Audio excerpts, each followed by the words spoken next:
మీ పిల్లల డాక్టర్ కళ డబ్బు వల్ల ఆగిపోవద్దు. కేవలం 18 లక్షల నుంచి MBBS విదేశాల్లో. ప్రస్తుతం మనతో పాటు సుప్రసిద్ధ జ్యోతిష వాస్తు పండితులు బ్రహ్మశ్రీ డాక్టర్ నాయకంటి మల్లికార్జున శర్మ గారు ఉన్నారు. గురుగారితో మాట్లాడదాం. నమస్కారం గురు. నమస్కారం అండి. గురుగారు, సింహరాశి వారి గురించి మాట్లాడదాం ఈరోజు. ఏంటి వీళ్ళ లక్షణాలు ఏ విధంగా ఉంటాయి, వీళ్ళకి కలిసి వచ్చే అంశాలు ఏంటి, కలిసి రాని అంశాలు ఏంటి, వీళ్ళ జీవితం సాఫీగా ముందుకు వెళ్ళాలంటే లైఫ్ లాంగ్ వీలు చేసుకోవాల్సిన పరిహారాలు ఏంటి? తప్పకుండా. ఓం శ్రీ గురుభ్యో నమః. ఓం శ్రీ మాత్రే నమః. సింహరాశి డిఫాల్ట్ సాఫ్ట్వేర్ మ్యానిపులేటింగ్ చేయటం, కొన్ని సందర్భాల్లో కొంత హార్ష్గా ఉండటం, వెరీ చార్మింగ్. అంటే ఇక సింహరాశి అంటే ఎలా ఉంటుందంటే మనకి రజనీకాంత్ స్టైల్ లాగా ఉంటుంది. అంటే ఆసక్తి కొన్ని విషయాలు బాగా ఎక్కువ ఉంటాయి. అంటే డబ్బు మీద ఎక్కువగా ప్రేమ ఉంటుంది. చేయాల్సిన పని ఖచ్చితంగా చేయాలని ఒక ఆలోచన చేస్తుంటారు వీళ్ళు. డబ్బుని ఎలా ఇంప్రూవ్మెంట్ చేయాలని ఆలోచన చేస్తుంటారు. ప్రేమ అనేది కరెక్ట్గా ఉంటే ముందుకెళ్తారు. లేకపోతే అసలు ప్రేమించే వ్యక్తులు కరెక్ట్గా లేకపోతే ఎంత దూరమైన పెడతారు వాళ్ళు. అంటే దయా దాక్షిణ్యం లేకుండా డిస్టెన్స్లో మెయింటైన్ చేస్తుంటారు వీళ్ళు. అయితే కొన్ని సందర్భాల్లో వాళ్ళు ఓపెన్గా చెప్పటం వల్ల ప్రాబ్లమ్స్ వస్తుంటాయి. ఓపెన్గా చెప్పటం, అందరితోటి కూడా కలిసిపోయి ఎక్కువగా మాట్లాడటం వల్ల కూడా తర్వాత రోజుల్లో ఫస్ట్లో పుట్టిన తర్వాత బాగా మాట్లాడిన తర్వాత కొన్ని రోజుల తర్వాత వాళ్ళు ఏం చేస్తారంటే అందరినీ దూరం చేసుకుంటారు.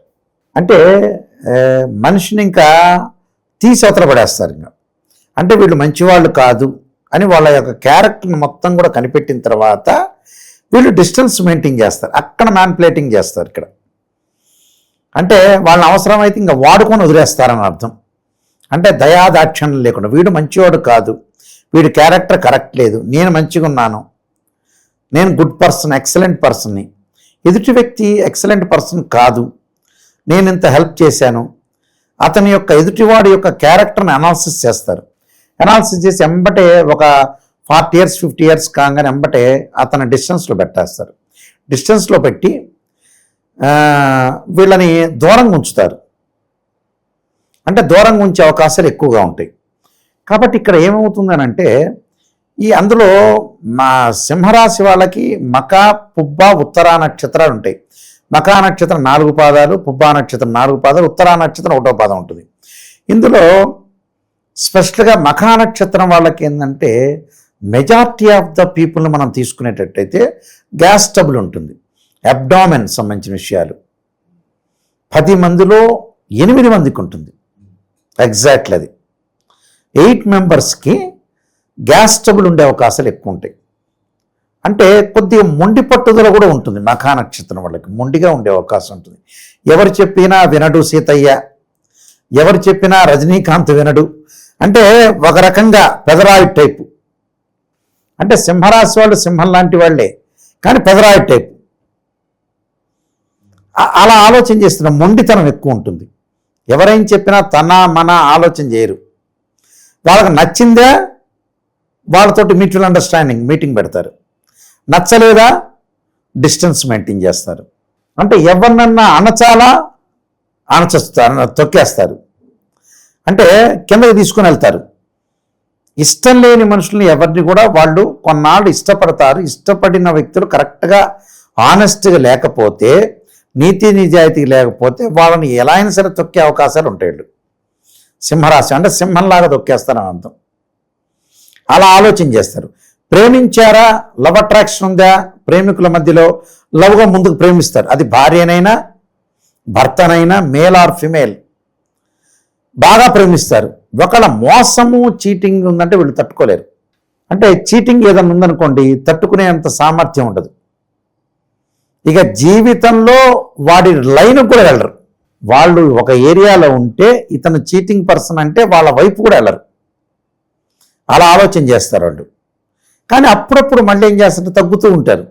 తగ్గినా కూడా ఎలా వాళ్ళు ఏం చేస్తారంటే ఎప్పుడు ఎలా మారుతారో అనేది తెలియదు. డిఫాల్ట్ సాఫ్ట్వేర్ లాగా ఎప్పుడైనా మారచ్చు. అంటే ఎదుటి వ్యక్తిని గురించి వాళ్ళ యొక్క ఆలోచన సరళులు మారే అవకాశాలు ఎక్కువగా ఉంటాయి. అంటే కరెక్ట్గా ఒక స్ట్రాంగ్గా ఒక తీసుకోరు. ఆ స్ట్రాంగ్గా ఒక సందర్భంలో తీసుకున్న తర్వాత కూడా కరెక్ట్ పర్సన్స్ కాదు అని అంటే మటుకు పూర్తిగా కంప్లీట్గా అవాయిడ్ చేస్తారు. వద్దు, ఆ పర్సన్ వద్దు. అది వైఫ్ కానీ, హస్బెండ్ కానీ, బ్రదర్ కానీ, సిస్టర్ కానీ, పేరెంట్స్ కానీ, ఎవరైనా సరే. అయితే పేరెంట్స్ మీద మటుకు బాగా గౌరవం ఎక్కువ ఉంటుంది. ఈ సింహరాశిలో పుట్టిన వాళ్ళు ఎవరైతే మగపిల్లలు ఉంటారో తల్లి మీద ఎక్కువ ప్రేమ ఉంటుంది, తండ్రి కంటే కూడా. తండ్రి మీద లేదనేది కాదు, ఎక్కువగా ఉంటుంది. ఆడపిల్లలు వచ్చేటప్పటికల్లా తండ్రి మీద ఉంటుంది, మగవాళ్ళకు వచ్చేటప్పుడు తల్లి మీద ప్రేమ ఉంటుంది. మకర నక్షత్రం వల్ల గ్యాస్ ట్రబుల్, అబ్డామిన్ సంబంధించిన విషయాలు కానీ, కొద్దిగా గ్యాస్ ట్రబుల్ సంబంధించిన విషయాలు కొంత జాగ్రత్తగా ఉండాలి. అదొకటి చాలా ఇంపార్టెంట్. ఇక క్యారెక్టర్ విషయానికి వస్తే నేను ఇందాక చెప్పినట్టుగా కొంత మొండితనము, సమయస్ఫూర్తి లేకపోవటము, సమయాన్ని బట్టి ఆలోచన చేయలేకపోవటం.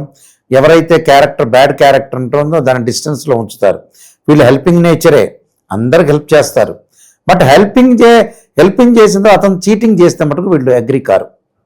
ఎలాంటి అగ్రిమెంట్స్కి నో అగ్రి అంటే అగ్రి కారు. వీళ్ళ యొక్క డిజైర్స్ కానీ, వీళ్ళ యొక్క అంబిషన్స్ కానీ బాగా ఎక్కువగా ఉంటాయి. అంటే ఫారిన్ కంట్రీస్కి వెళ్ళాలని, బాగా డబ్బులు సంపాదించాలని, మనీ గ్రోత్ చేయాలని, అబ్రాడ్ వెళ్ళాలని, ఇలాంటి అండ్ అంబిషన్స్, డిజైర్స్, ఒక గోలు అన్నీ పెట్టుకుంటారు. ఎడ్యుకేషన్ పరంగా కూడా తెలివి గలవాళ్ళు, జీనియస్.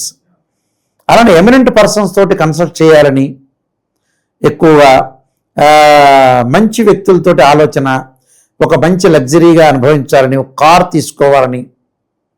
అయితే బాల్యంలో తక్కువ ఖర్చు పెడతారు, తర్వాత రోజుల్లో ఎక్కువగా ఎక్స్పెండిచర్స్ పెంచుతూ ఉంటుంటారు.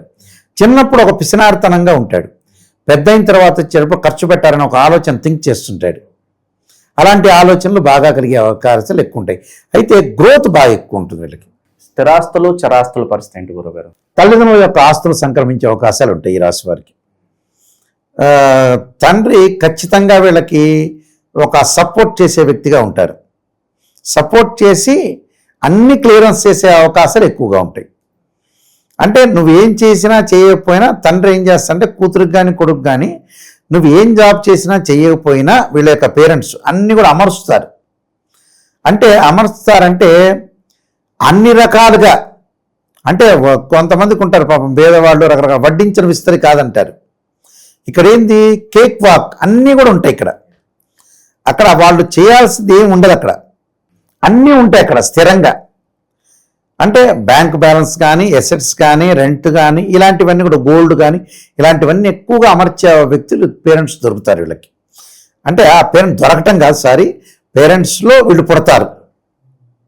అలాగా అంటే పేరెంట్స్ను కూడా గౌరవిస్తారు. ఇక ఎలాంటి పరిహారాలు చేసుకోవడం వల్ల వీళ్ళ లైఫ్ అనేది మంచి షిఫ్ట్ అవుతుందంటారు గురుగారు?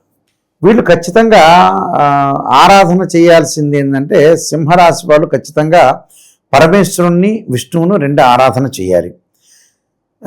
మూగజీవులకు ఆహారం ఒకటి, వృద్ధులకు సేవ చేయటం, విద్యార్థులు పుస్తకాలు, విద్యార్థులు ప్రత్యేకంగా సరస్వతీదేవి యొక్క ప్రార్థన చేయటం, అలానే సత్యదేవుడి యొక్క వ్రతాన్ని చేయాలి. సత్యదేవుడి వ్రతం అంటే సత్యనారాయణ స్వామి యొక్క వ్రతం. అలానే రుద్రాభిషేకం చేసుకోవటం వల్ల చాలా మంచి ఫలితాలు జరుగుతాయి. ఇందులో మకా నక్షత్రం వాళ్ళని మనం డివిజనబుల్గా స్టార్స్ని చూసినట్టయితే మకా నక్షత్రం వాళ్ళు ప్రత్యేకంగా గణపతిని ఆరాధన చేయాలి. మకా నక్షత్రానికి కేతు అధిపతి. అంటే ఇక్కడ చిన్నమస్తాదేవి ధూమవతి స్తోత్రాన్ని పారాయణం చేయాలి, ప్లస్ గణపతి యొక్క ఆరాధన చేయాలి. కేతువుకు అధిష్టాన దేవత గణపతి, గణపతిని ఆరాధన చేయాలి. అలానే పుబ్బా నక్షత్రం వాళ్ళు ఏం చేయాలంటే కమలాదేవి యొక్క స్తోత్ర పారాయణం చేయాలి. అలానే అమ్మవారి యొక్క ఆరాధన చేయటం చాలా ఇంపార్టెంట్ ఇక్కడ. దాని తర్వాత ఉత్తరా నక్షత్రం ఉంటుంది, 1వ పాదం. ఉత్తరా నక్షత్రం రవి యొక్క ఆరాధన, సూర్యుడి యొక్క ఆరాధన చేయాలి, సూర్య నమస్కారాలు చేయాలి. ఎక్కడైనా సరే వివాహం కాని వాళ్ళు సూర్యనారాయణ స్వామి యొక్క కళ్యాణం చేయటం, ఇలాంటివన్నీ కూడా చేస్తే చాలా మంచి జరిగే అవకాశాలు ఖచ్చితంగా ఉంటాయి. వీళ్ళకి కలిసి వచ్చే రత్నాలు ఏంటి గురుగారు? కలిసి వచ్చే రత్నాలు ఏంటంటే మఖా నక్షత్రం ఏంటంటే వైడూర్యం పెట్టాలి, పుబ్బా నక్షత్రం వజ్రం పెట్టాలి, ఉత్తరా నక్షత్రం కెంపు పెట్టాలి, రూబీ పెడితే మంచిది. ఏదన్నా పవర్ఫుల్ టెంపుల్ వీళ్ళకి సజెస్ట్ చేస్తారా, ఏదన్నా మంచి శుభ పరిణామాలు జరగడానికి? ఆరసవల్లి సూర్యనారాయణ స్వామిని దర్శించాలి. అంటే సూర్యుడి యొక్క ఆరాధన, సూర్య నమస్కారాలు, సూర్యుడికి అర్ఘ్యం విడవటం, వీలైతే సూర్య హోమము, అది కుదరకపోతే ఆదిత్య హృదయము, సూర్య అష్టకాన్ని చదువుకోవాలి. వివాహం కాని వాళ్ళందరూ కూడా సూర్యనారాయణ స్వామి యొక్క కళ్యాణం చేయటం చాలా మంచిది. చేయటం వల్ల మంచి జరిగే అవకాశాలు ఖచ్చితంగా ఉంటాయి. మంచి విశ్లేషణ అందించారు. ధన్యవాదాలు. నమస్కారం.